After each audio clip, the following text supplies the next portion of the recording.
Hey viewers, welcome back to our channel. Today, we're pronouncing the name of a famous Italian wine.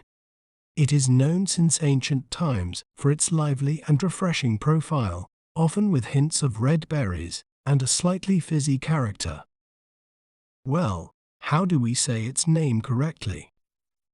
We may pronounce it as Lambrusco, Lambrusco, Lamb, Bruise, Co, Lambrusco.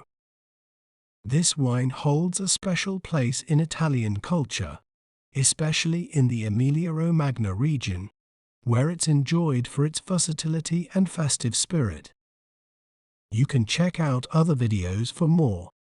Don't forget to subscribe to our channel and share more words you'd like us to pronounce in the comments below.